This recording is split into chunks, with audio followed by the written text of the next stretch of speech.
to another episode of Pooches at Play. We have the usual training, behaviour, grooming and health advice, but it is extra special because I'm here at the Dog Lovers Festival in Brisbane, so I'll be bringing you some stories from here as well. Where do I begin? So many dogs, so little time. Shelby, I believe May's here is a national champion. She is, yes. What made you decide to get into dogs? So we originally started in about 2018. We went to a clinic for it with my Labrador and absolutely loved it. All our dogs love swimming, so that was a big thing of like finding a sport that they could do that. Yes. And then May's competed for the first time about 2 years ago. And she just loves anything with water. So as soon as she was like, oh, there's a pool involved, that was it. So absolute favourite thing to do. And so important because as a Malinois, she is extremely high drive, so Massively. important that she has an outlet. Yes, massively. So her main thing during the week is scent work to keep her brain busy because otherwise she drives us all nuts in the house. And a lot of swimming and Pilates exercise. So she works with a canine physio and that to keep her body in tip-top shape but not put too much stress either because she makes poor decisions sometimes and thinks afterwards. But yes, no. I know that feeling. I do that myself. Jumping off and doing all those kind of activities must put a lot of strain on her body. Yes, it does. And being a Malinois, she doesn't always have the best self-preservation. She thinks later.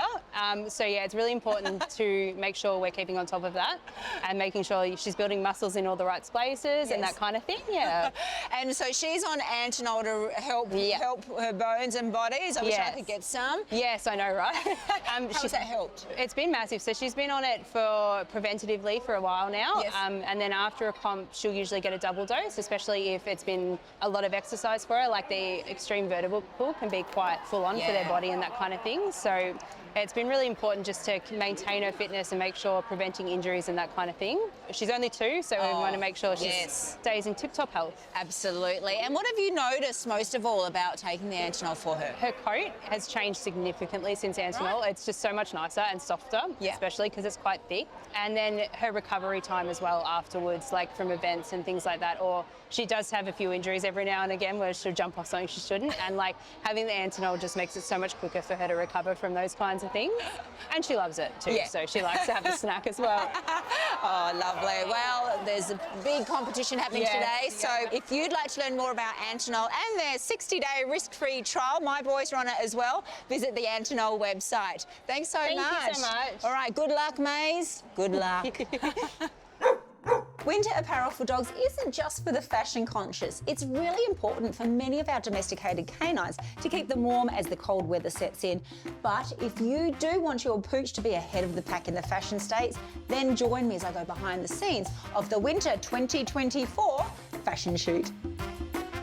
Winter apparel isn't just for the fashion conscious. Many dogs need some extra warmth as the cool weather sets in.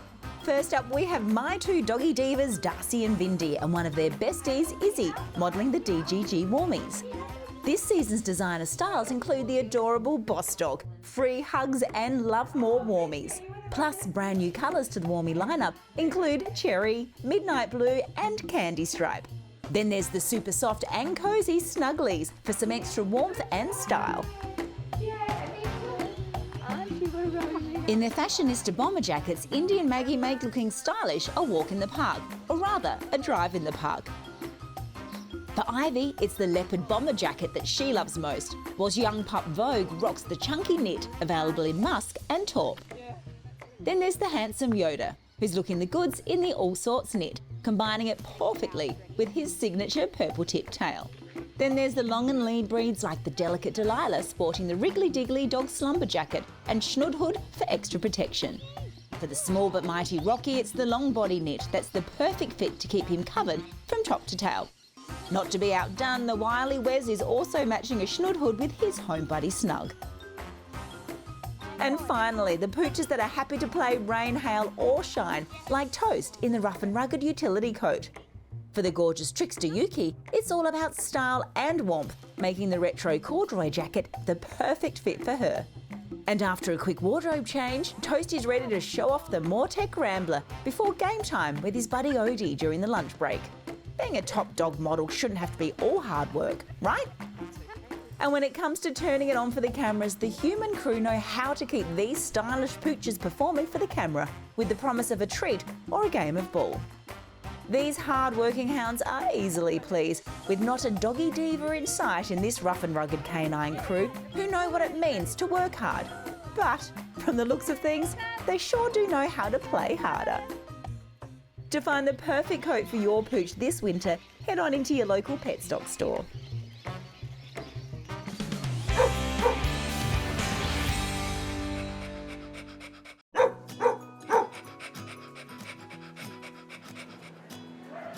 The Dog Lovers Festival is a dog lover's heaven. There's interactive performances and sporting displays, all the latest pet products, padded pooch and breed profile zones, and much more. You might even come across a breed you never heard of before, like these guys. We have Michelle and the Peruvian Hairless beauties here with me. Now, I know it sounds a bit obvious, but let's just cover it off. Where did they originate from and when? So they're actually village dogs from Peru. But they're new in Australia. Yeah, we've only had them here probably about 10 years, something like that. And what's their behaviour and temperament tend to be like? Yeah, they're very easy to train, bit of food and they're pretty good. The likes of Keffy here I do tracking with, I try to track. Maya does lure coursing. And do they suit kind of all family sizes and lifestyles? We've got some families that have got them with little kids. Yeah. These guys are around birds and cats. Goodness. We have some that aren't assistance dogs, but around assistance type work sort of thing. Good little temperaments. Yeah. Now, we've got obviously the naked. Yep. You're saying naked? Yep. Never mind, darling. Yes, and the longer coat It's a here. coated, yes. Which is most common? So it's actually very, very interesting. When you have a litter, you have no idea what you're going to get. Yeah, you could have nakeds, you could have coateds together, sort of thing. A lot of people are absolutely fascinated with the naked just because they're so, so different. Yes. Me, I actually fell in love with coated in the first place. So sort of, So with their grooming, what's a good idea in terms of their grooming? What do they need? Grooming, it's really easy. Wash and wear dogs. Give them a bath every once in a blue moon. And then brush off for the coated and the naked, get some moisturiser on it, sort of thing. Middle of summer, might need a sunscreen sort of thing. Yes, of course, but you need to protect that skin. When it comes to their health, what should people be aware of? These guys have actually got pretty good health. They're not too worrisome of what's in their lines. Oh, fantastic, lovely. So you just need to keep yourself out of trouble mostly then, isn't it? Pretty Keep them much, safe. Lovely, thanks so much. Thank you. Thanks, you too, you're beautiful. You are free to go now. Thank you very much.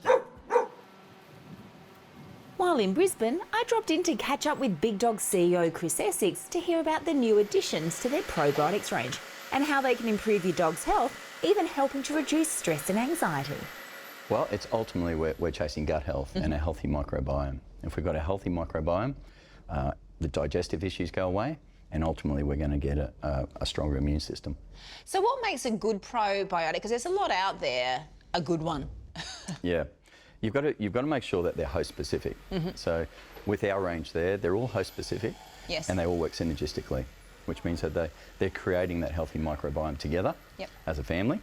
And they're also pushing away the pathogens. And the pathogens are the bad bacteria. Yes. So you want a really healthy microbiome, and you do that by the inclusion of really healthy probiotics. And that's why we need like specific dog and cat ones as well, and not just give them our own human ones. That's correct. Yep. You've had your general probiotic around for a while now. Tell us about the two new ones. The two new ones are Soothe and Support and Stress and Anxiety. So Soothe and Support is really a transitional probiotic or a dog that might have leaky gut or something like that. Okay. This is the terrific product for that. We've got chlorella in there that will start the detox process as well. And then there's some of the beneficial herbs in there as well, which will just eliminate some of the tummy issues that might happen during transitioning. And then from a stress and anxiety, we've pushed the strain long because of the studies that have shown us that at the level that we include, that it has some really good results with dogs with those stress and anxiety. So if pet parents are a bit confused as to what one they should be choosing for their pet, where should they go?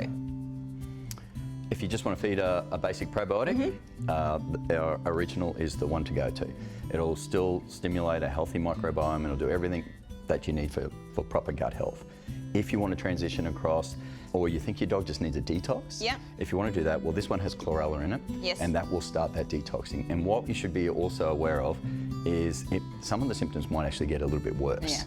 And it might go on for a week. So let's say they're scratching and they're going to scratching a little bit more a week later, but it will turn around and come back. That is just part of the detox. Yes. So it's really if a dog has leaky gut or something like that, well, which can manifest itself in many different ways, allergies and other symptoms. This is the one that I would recommend as well, the Susan Support. And you might just be on that for 30 days, something like that. And then you could go to our general one. Okay.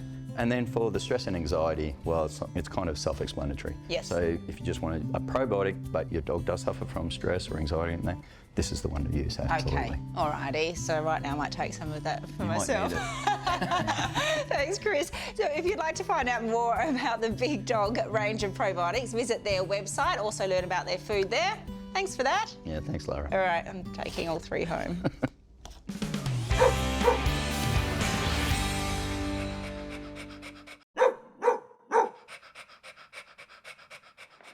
With over 6 million pet dogs in Australia and many of those being professionally groomed, that's a lot of fur going to landfill. Today, I'm catching up with Renee Pearce from Sustainable Salons to hear how the Pet Stock Group has been working with them to help repurpose the fur collected from their grooming salons and recycle other valuable resources. Renee, tell us about Sustainable Salons. Sustainable Salons is a profit-for-purpose organisation that rescues up to 95% of the salon resources used throughout a service. Right, so obviously we've got lots and lots of dog fur from grooming. Yes. But we've got shampoo bottles. What else do you recycle? So aluminium within the care industry is a really heavily used resource. We also take plastics within the recycling stream. We can recycle chemicals, papers, so very, very broad. So that 95% really is all of the materials that are utilised throughout a service like we're seeing today. So tell us a little bit about how the products are recycled or repurposed. Absolutely. So each one of our salon locations has 4 separation bins. We allow them to separate at the source, which means that those recycled materials are in tip-top condition for us to then pass on to a manufacturer. So with our plastics, we can turn them into things like combs, plant pots, dog leashes. It's endless to be able to manufacture materials. Things like metals, so the aluminiums, tint tubes, the foil is infinitely recyclable. So as long as we continue to put it into a recycling stream, it can be made into new products. Incredible. And what about the pet fur there? Because there's like 6 million pet dogs in Australia. That's a lot of fur. It's an abundance of fur. It really, really is. So it's a resource that is underutilised. However, Sustainable Salons, through our research and development, have found that the absorbency of pet fur is far superior than human hair. Right. So including it within our hair booms, which we have one here today to show you. Lovely. This is a baby boom. A standard boom is actually 1.8 metres long. Okay. It's stuffed with fur and human hair, and we can deploy these in the event of an oil spill. It absorbs the oil and we can ethically dispose of that as well. Wow, so what happens, like these get all filled up and then what The happens? absorbency and the rating of the degree that the oil can be contained within one of these hair booms is great. So we absorb the oil, we can deploy them back to be refined. So we take the oil, we can excrete it out and dispose of it ethically. Wow. And then they can be redeployed after a little wash and a blow dry. Wow, that's fantastic. So you're working with the Pet Stock Group. Tell us a little bit about that. Great. So we've run through a trial with 14 of the locations in WA to really understand the impact and how we can measure that. So the 14 locations came on midway through last year in this trial phase, and the results have been resounding. How much have you recycled? We have, just in pet fur, over 1,400 kilograms. Wow, that's in about a 6-month period, Correct. isn't it? Yes. Oh, Yeah. oh, fantastic. So if people are looking for a sustainable salon, where can they go? They can go directly to our website, sustainablesalons.org. We have a very extensive salon directory where you can just pop in your postcode and you'll be able to find a sustainable salon near you. Lovely. So I did hear that you were taking fur, so I brought along Bindi, my gosh, a dog's beautiful fur. blonde. I know, I'm a greenie from way back, so I thought you could make good use of that. Fabulous, very much appreciated. We will definitely ensure this comes back to our depot and manufactured into a hair boot. Thanks, Renee. Thank you, Lara. To learn more about Pet Stock's sustainability initiatives and to find a Pet Stock Groomer near you, visit their website. As a Pet Stock Rewards member, if you purchase any participating brand of flea, tick and worming treatment, including NexGard Spectra, they'll give you 15% brand cashback to use the next time you shop for the same brand, even if it's on promotion. T's and C's apply. Visit the website for details. There's nothing worse than that Stinky wet pet smell on your dog's collar and lead, and if your dog loves being down the beach and in the water, they can deteriorate pretty quickly, not to mention all the dirt and bacteria that they harbour. That's why I love the new Rogz amphibian pet gear. It dries instantly, is odour resistant, thank you very much, and it's really durable, even if it's constantly getting wet. Plus it's hypoallergenic to protect their skin from irritations, which wet, soggy collars can lead to. And it's really easy to clean as well, something most pet parents don't do enough with their pets' collars and leads. You know, I'm guilty too. They're pretty funky looking and come in black, red and blue from sizes medium to extra large. The classic collar and lead that Millie's modelling here are perfect for everyday use, whilst their 6 and 10 metre training lines are awesome for recall training and give you and your dog some extra freedom while still keeping them safe on lead, especially if your dog loves swimming but you want to have some control over them still. The lockable carabiner that this has on them is still lightweight, it's really strong though, and the collars have a tough rog lock buckle which can be locked in the large and extra large sizes. If you're sick of soggy, stinky pet gear, check out the Rogz amphibian range at your local pet stock store or online.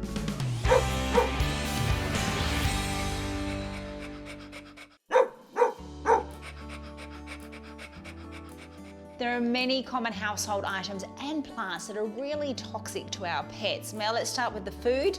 Dark chocolate. Nasty. It's really dose dependent, so if you know your dog's had it, call the vet and they'll tell you whether you need to come in. That's right, and the darker it is, the worse it is. Yep. Nuts, some nuts are okay for dogs. My boys don't mind half an almond, but macadamias, no. Most nuts are fine, macadamia nuts aren't. They won't kill your dog, but they can cause them to get pretty sick, so just don't give them. No. Grapes, raisins, sultanas, they're really bad. These guys can cause kidney failure, and you might only need one grape, so it's dog dependent, grape dependent, but if you've got the right combination, and you never know when, your dog could succumb to sudden kidney failure. Let's move to the onion family. Well, these can cause anemia. Garlic, there's a lot of myths around this because it can actually be beneficial in small amounts and the right dose for your dogs. Appropriate doses, for example, a little dog like this couldn't have any more than a quarter. Okay. But you need to talk to your vet because they could have a condition where it's contraindicated. But garlic is good for everyone. Let's move on to the garden. Lots out there. Let's start with obviously all the rat poisons, the snail baits and everything. Anything that can kill another animal, even if it says that it's non-toxic. Yeah. Plants. A lot of people, I have peace lilies around the home and sago palms, but they can actually be really toxic. Yep. But like with a lily, if a cat happened to just rub against it when it was in a vase, and then clean their paw, that could be enough to be toxic. Okay. So they might not have to ingest it. Other common ones, there's with the lilies, azaleas, oleanders. We'll have it on the Pooches at Play website to check all the plants there as well. Moving inside the home, we have, of course, all our household cleaners, highly toxic diffusers, air fresheners. We stick a lot of stuff in the house that smells strong. These guys have got a much higher sense of smell and they're always close to the ground, so they're coming into contact with all those cleaning products. So go natural, I'm a big greenie from way back. White vinegar for cleaning is an awesome one, essential oils as well, but you do need to check which ones are safe for dogs or cats. So again, I'll put it on the website. Next we have household medicines. So many of them in many drawers as well, and there are some that are just really, really dangerous. Paracetamol for a cat is highly toxic. Dogs can have paracetamol, but in different doses to what our kids can have. Yes. So it is all dose dependent. Ibuprofen, Nurofen, definitely no. Aspirin, maybe. But it depends on your dog and their problems. Yes. So you've got to speak to your vet. You can't just give your medicines to your pet. No. And there's some handy places that you can look to see whether they are toxic. What Yes, are those like? there's the animal poisons hotline that you can give a call or go on their website, and also there is the First Aid for Pets app that you can download in the Apple Store. Yep, so check them out. Go to Pooches at Play just to see some of the lists that we've mentioned here today. And if in doubt, call your vet. Yes, take care of your pets. Yeah. Dave, talk us through what's going to be happening on the alley. So Temptation Alley is all about distracting your dog like crazy, putting it under a bit of pressure, but you, of course, have got to get your dog to come when called. Yes. So there is all these alleyways of amazing things to distract your dog. Why is it so important that we work on things like this to improve our dog's recall? Yeah, look, it's a fun way of saying you really need to proof a recall. The most important behaviour you'll ever get on your dog is to come back to you. Yeah. Whether you're in home or out on the street or anywhere in the world, your dog needs to come back to you. That's where it's safest, right next to you. If it's off leash, you want to be able to have a really awesome recall. Otherwise, you shouldn't be having your dog off leash. That's right. What are some of the temptations that we've got floating around today? Crikey, Moses. Every single alleyway is full of temptations, from their favourite balls, their favourite teddies, every type of tug toy, and of course, the treats. Yum. All right, so this is really simple for people to set up at home as well, isn't it? Yeah, look, we're replicating the real world. People drop stuff all over the place. Things can be quite dangerous for dogs. Yeah. And so what we want to do is proof the idea that you leave everything in the world and you come to your owner and ignore those things that are out there to tempt you. Yes. So it's pretty straightforward. We have one dog down one end, we have the owner down the other end. Temptations are all in the middle. Bring your dog to you. You can do it in a hallway, you can do it in the backyard, you can do it in a bedroom, you can do it anywhere you've got a bit of space. The more that you limit temptations, the easier it is. You've got to go up in steps. You don't start on a big arena like this with lots of temptations. It could be one temptation and then call your dog. It's all about just getting your dog to think the best thing I can do right now is get to my human. Absolutely. And what is your top tips for making your dog come back to you? Number 1, movement. Number 2, high-pitched noise. Number 3, reward. Yeah. So movement and noise gets your dog to come to you. Reward gets your dog coming back each time more and more, like a boomerang. Yes, excellent. All right, I'm ready to go as well. Let's do this. All right. Yeah. Ready, pet, go!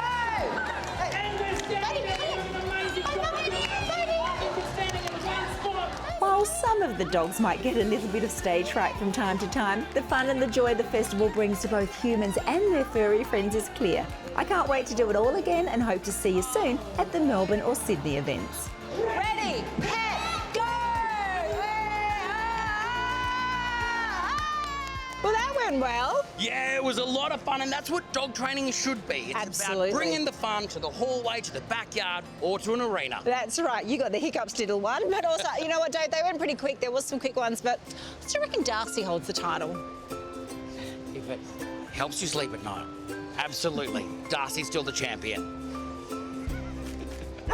Would you like to win a Pawsome prize pack worth over $2,500? One lucky person will win a year's supply of Big Dog Pet Foods, Antinol Plus, NextGuard Spectrum Monthly Chews, plus a $250 Petstock gift voucher, $500 worth of DGG Grooming and Apparel, $300 worth of VitaPet treats, and a signed copy of Eat, Play, Love Your Dog. Plus, there's 5 consolation prizes up for grabs too. To enter, sign up to our e-news and name one of the charities featured this series. Visit poochesatplay.com.